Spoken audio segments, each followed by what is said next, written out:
Hi, I'm Wild Bill, Artistic Affairs Analyst for Red Bear Pirate Radio. Yes, I'm here in the studio. Here I am. And today I would like to talk about storable media and artistry.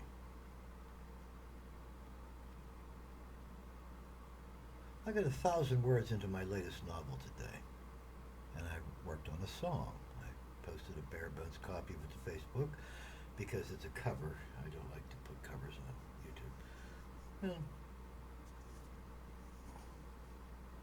and now I'm writing this blog. My hands are tired. I'm taking a break. But I really want to finish Patchworld, my phasing novel. Few of my recent art projects have absorbed as much effort. A. Wild Bill's graphic art. In days gone by and never to return, I might work on a 36 by 24-inch poster for 6 months, 8 hours a day when peaking. A pound of baked ham, a quarter pound of provolone cheese, a loaf of Stagnos, pencils, erasers, Sharpies, flares, a box of Prismacolor design pens, a pack of Marlboros. Sometimes a joint, 6-pack of Pepsi in 12-ounce cans.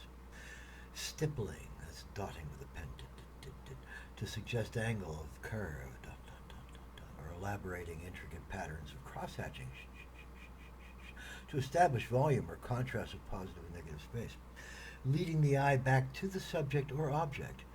Infinite complexity with some small regions requiring as much as a week to make right. The eye drifts.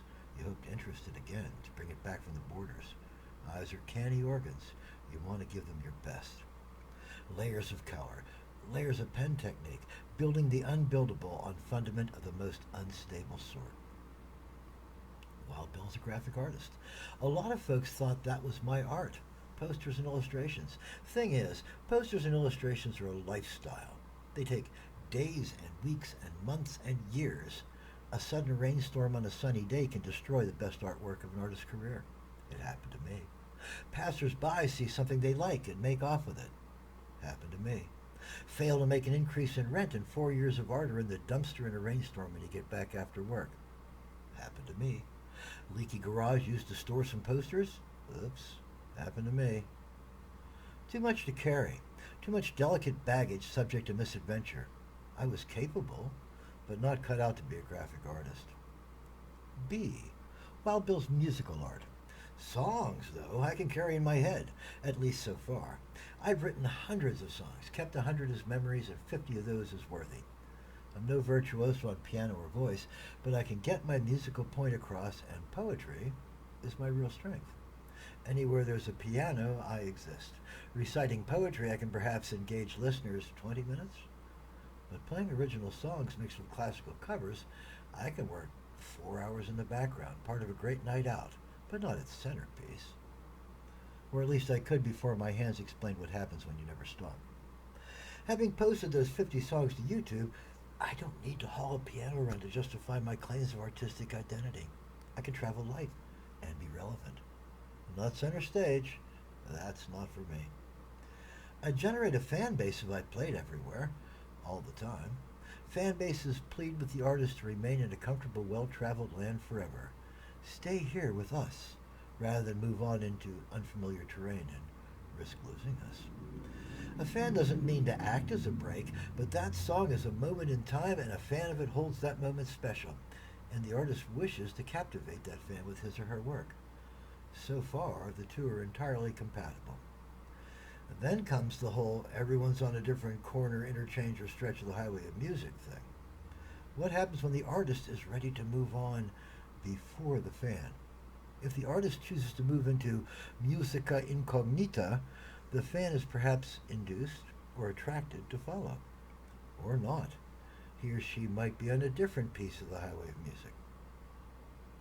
Neil Diamond once said in an interview that none of his old fans wanted to hear his new stuff, so yeah, it's like that. He was moving on, but they weren't.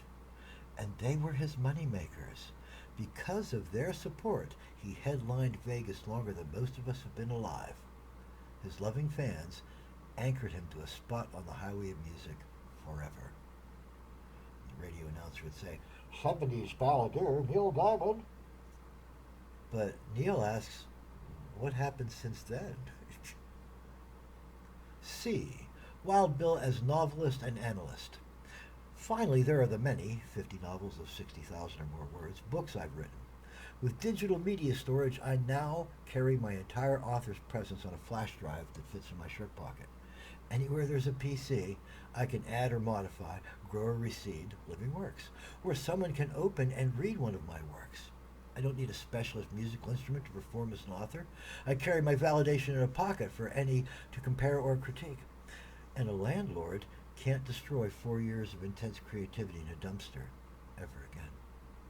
Am I a good writer? A bad writer? A hack? In an age where reading becomes a secondary entertainment, I may never know. Perhaps I don't need to know.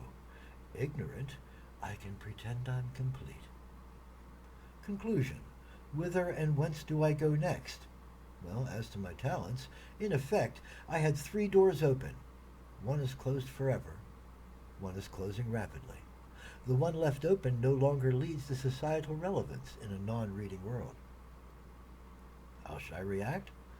Why, the same way I ever have. My flanks are collapsing, my center gives way, I attack. This is Wild Bill, 24th of October, 2022.